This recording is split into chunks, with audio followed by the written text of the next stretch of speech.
This is Bigger Questions with your host, Robert Martin. Welcome to Bigger Questions. Today's big question, does faith in God make sense? We're asking today's big question to Simon Edwards. Simon is originally from Australia and worked as a lawyer before moving to the UK to study at the Oxford Centre of Christian Apologetics and later Oxford University. He's a popular speaker and is the author of the book, The Sanity of Belief, Why Faith Makes Sense. And he joins me now. Simon, welcome to Bigger Questions. Oh, thanks so much, Rob. Absolute privilege to join you. Terrific. Now, thank you. Now, Simon, you studied at the OCCA. You work with the OCCA. Now, in Australia, OCCA means something a bit different. So what does it mean? What does it mean to work at the OCCA? Oh, yeah. So it's an acronym. It is a funny name for Australians, isn't it? But OCCA, the Oxford Centre for Christian Apologetics, based in Oxford, as the name might suggest. And I work with a wonderful team here who spend a lot of time speaking outside of church settings in schools, universities, workplaces on some of the big questions of life, and just trying to help people see how Christian faith actually makes sense of their lives, and that following Jesus is the most sensible, rational, and wonderful thing that you could possibly do with your life. It's a wonderful team that I work with. Wow, wonderful. Now, you mentioned there apologetics. So what does that mean? Does that mean you make lots of mistakes? Yeah, or constantly saying sorry. That's right. Yeah, you're very good at apologizing, are you? Yeah, exactly.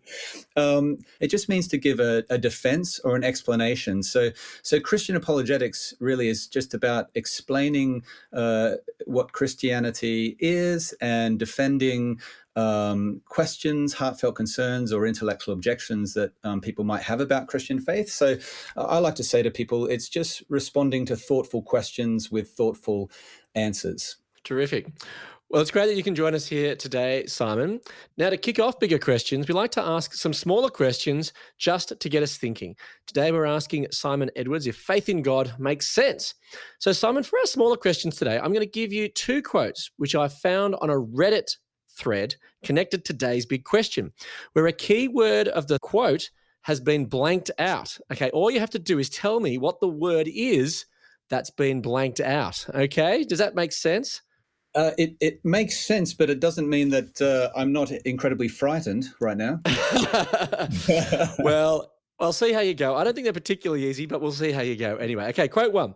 The Bible and most Christian beliefs are complete and utter blank. From the first verse of Genesis to the last verse of Revelation, it's non-stop blank. So what was the blank? It was the same word both times. What are you going to say? Okay, I'm going to go with rubbish. Oh, you're close. Maybe if you try again, maybe not quite with rubbish, but something similar. Garbage. It was actually nonsense. So the actual word was nonsense. So I'm sorry, you haven't quite got that one right. But there's a second one. You have the second one to potentially pass and complete our smaller questions, okay? So the quote was, the Bible and most Christian beliefs are complete and utter nonsense. From the first verse of Genesis to the last verse of Revelation, it's non-stop nonsense. Okay, quote two. Honestly, I don't care how arrogant it sounds. If you believe most of the stuff in the Bible, you believe absolute nonsense. And you should be blank. Your beliefs are without evidence and a detriment to human civilization. What was the blanked word? Ooh, okay. Again, this is a complete guess. You should be ashamed. And that's right. It is. Yes, it was. You should be. They're saying that if you believe most of the stuff in the Bible, you believe absolute nonsense, and you should be ashamed. So, Simon, your results actually make sense. You passed. You got one of our two smaller questions right. And if we had a live audience, that'd give you a big round of applause. So, Simon, to many today, faith in God and believing in the Bible does seem like complete nonsense. Can you appreciate why people find faith in God difficult to believe, or even, being ashamed about? I mean, we can't see God, and there are some, weird and unusual things in the Bible. Yeah, I can very much understand it, given the environment that we live in and grow up in. I can relate to that myself. I didn't grow up in a Christian family. And if you didn't, depending on the influences that you've had in your life, I meet a lot of people who just assume, without having thought it through very much, because they've just imbibed the sort of dominant cultural narrative around them, that Christian faith is irrational or irrelevant. Oh, it's nonsense. Nonsense, exactly. So you can see why people might think it's nonsense if it's completely irrational, if you have to leave your brain at the door to believe this sort of stuff. And I can see why you mentioned shame as well. I can see why people would associate shame even with Christian faith, because part of the cultural narrative as well is that belief in God is immoral in some way, perhaps dangerous, perhaps arrogant, perhaps elitist, perhaps intolerant. And so because of these dominant cultural narratives, I completely understand why people would have those feelings about Christian faith. And my experience when I'm talking to people who have those assumptions is, okay, well tell me about the God that you understand these adjectives of irrational, irrelevant, or immoral to relate to, or the belief. And when people start talking about that God or that belief, I often find myself saying to them, well, I wouldn't be interested in a belief like that either. But then Christian faith is not like the belief that you're describing. Let me tell you a little bit about what it actually looks like and what the God of the Bible is actually like. Well, so you do confront some of these cultural narratives, so to speak, in your book, The Sanity of Belief, Why Faith Makes Sense. So what makes you think then that faith in God does make sense and it's not nonsense? The biggest thing for me in my journey of coming to Christian faith actually was that Christian faith made best sense of all the evidence. I didn't grow up in a Christian home, as I said, but when I hit my teenage years, I really started thinking to myself, what is life actually all about? Is it just true that we live for 80 or 90 years and then we die and then we're dust, and everything we've loved, everything we've achieved, everything we are just inevitably dissipates into nothingness? Well, if that's true, it seems like a meaningless story, and also something like a sad story, really. I wonder if it really is true. And I was compelled to investigate. I actually started researching and going to the library and looking up different worldviews and religions and philosophies to try to get a sense of what is life actually all about. There's a reason that This was as a teenager. This as a teenager. There's a reason I was doing that. I was really into sport as a teenager.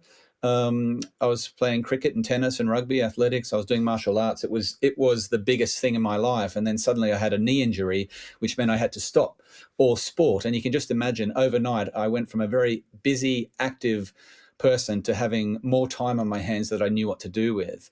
And it's because I had all this time on my hands, and I think it's also because I was on this cusp between childhood and adulthood, that I started to think, what is life all about? And I'm actually of the view that we all have these deep questions of the heart, actually. It's just that our lives are so busy, so full of distractions, that these deep questions of the heart, such as, what is life all about? Who am I? Where am I going? How should I live? They rarely find a space to surface. But suddenly I had plenty of space for these things to surface. And I really wanted to figure it out. And I was being forced to sit in religious education classes at school, which meant that I was hearing a different story as well, one that told me that I'm not here by accident. I'm here on purpose because somebody, God, wanted me to be here. And I just thought to myself, if that's true, that's a game changer. That is so significantly important. I need to figure this out. So I started going to the library and reading, and I was investigating. And for me, the question was, we talked about nonsense. Well, what's the opposite of nonsense? Sense. Like, which of these competing explanations of reality make the most sense in light of the evidence? But in this case, the evidence is all of observed reality. And that's the world around me with its overwhelming impression of order and design and beauty, but also the world within me, my longing for meaning and value and goodness and truth and love. The fact that I even cared about these sort of questions, what made sense of these things. Long story short, I came to the view that Christian faith makes best sense of the world around me, as well as the world within me.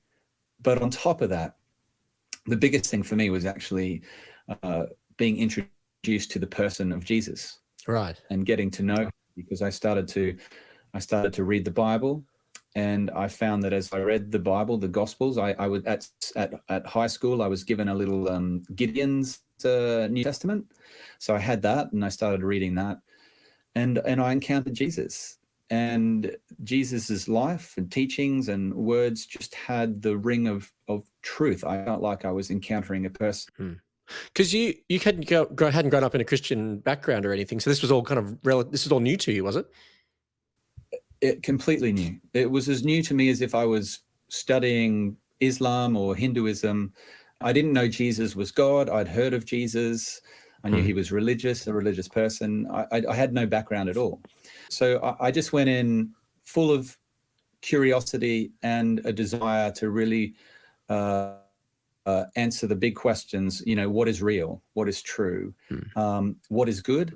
What is life all about? And just say one of the other big things for me is, as I studied all the different religions, all of them were sort of saying, had a similar theme, which was that if I said the right things or did the right religious practices, I could eventually work my way up to whatever the goal of that religion was. Heaven, salvation, nirvana, whatever it was. But Christianity was unique in that it said I was helpless. I couldn't work my way up, but God and Jesus had come down to me to rescue.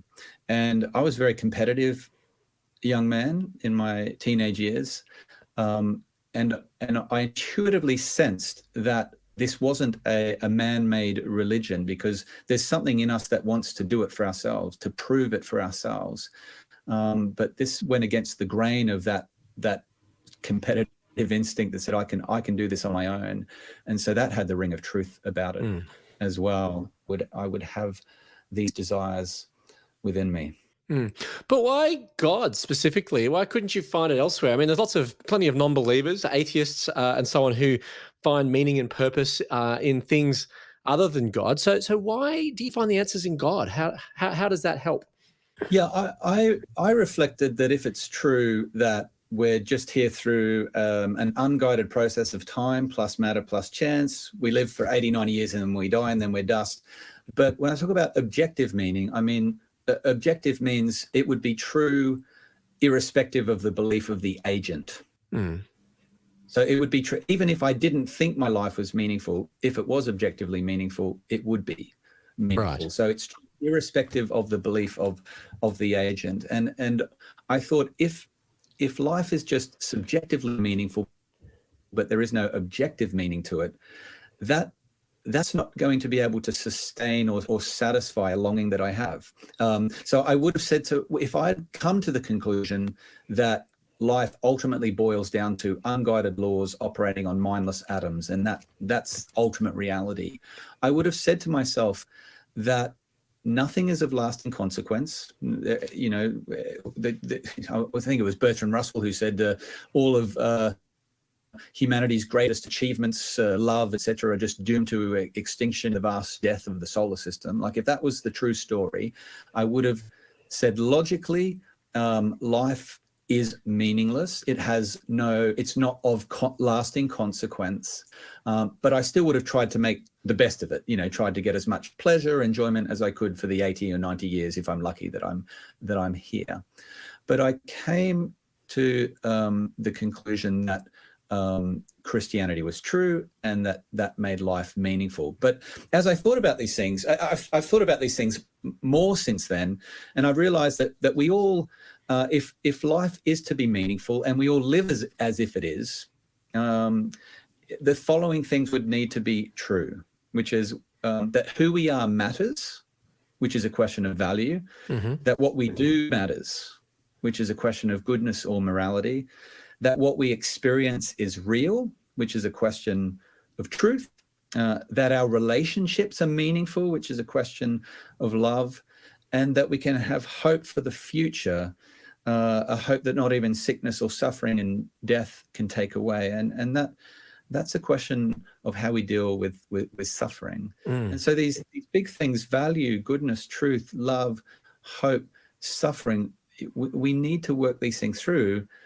if life is ultimately to be meaningful. And as I looked at Christian faith, I understood that, yeah, from a Christian perspective, who we are does matter.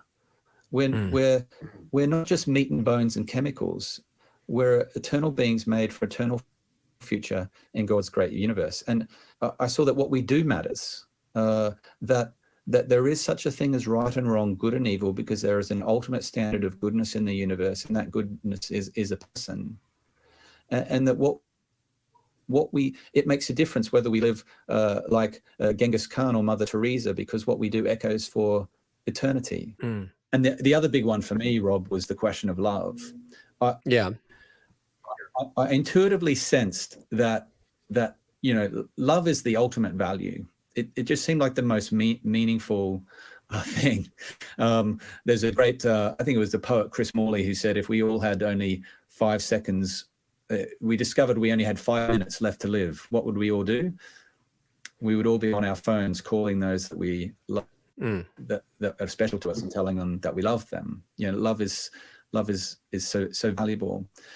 But some worldviews, pantheistic worldviews, say that everything is one is everything. That I am part of this divine oneness. Well, G.K. Chesterton made the great point, which is, how can I love my neighbor if I am my neighbor? If everything is one and one is everything, there's no room for love there. There's no relationship.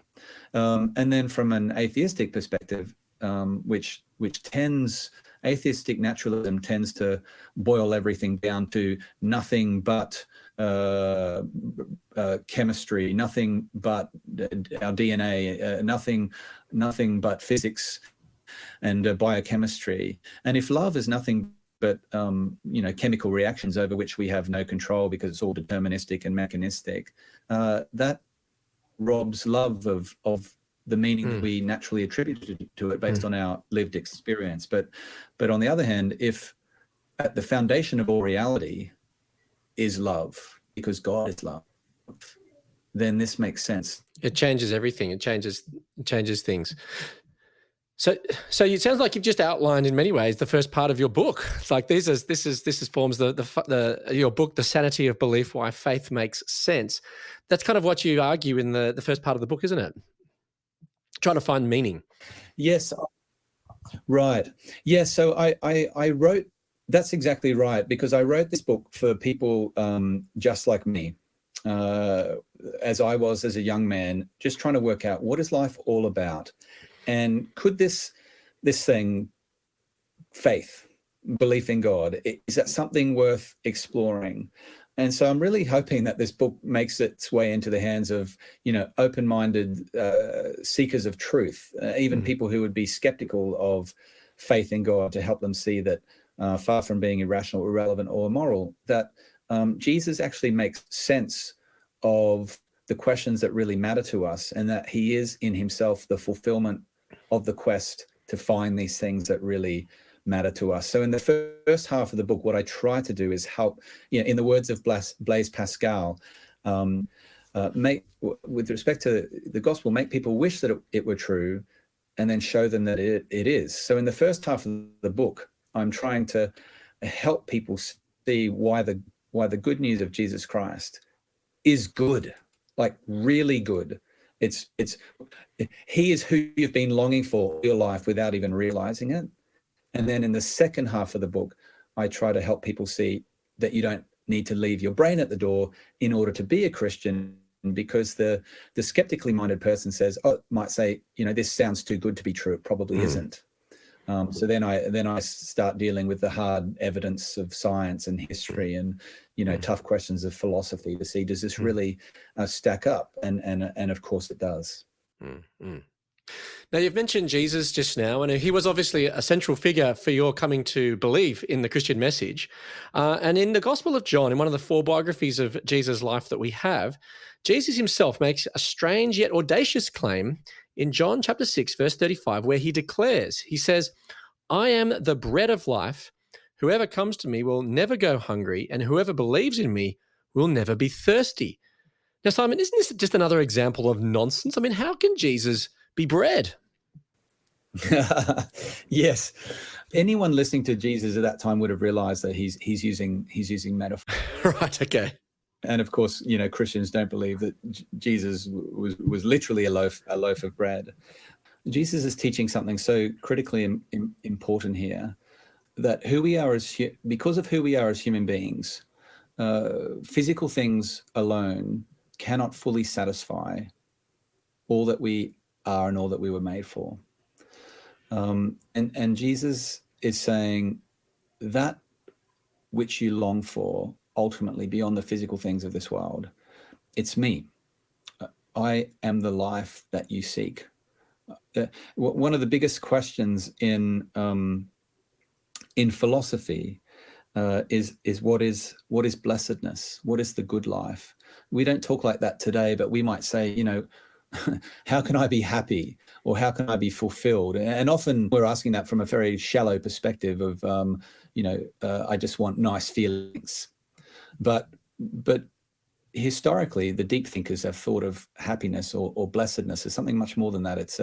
It's to do with the fulfilling of purpose, of who we were made to be or what we're for. Mm. And Jesus is really saying, if you come to me, you will find your life's true purpose. Augustine talks about our hearts being restless until they rest in God. In each and every human being, there is this longing that we were made for God, and we feel, all of us, that there is something not right with the world, and we feel within us this a sense of incompleteness. And the gospel is one big invitation that says, come home, come home. Why did Christ come into the world? Because God wants us back. He wants us to be reconciled with him, and it's there that life is to be found. That's why Jesus talks about the bread of life. Yeah. So is that why? So here Jesus says, anyone who comes to him will never be thirsty. So is thirsty again another metaphor or some sort of sense for our deepest desires and thirsts in life, so to speak, and coming to Jesus somehow then satisfies that? Yeah, absolutely. It's a repetition of the same theme: hunger, thirst. It's all about longing. It's all about desire. And when I speak to people, when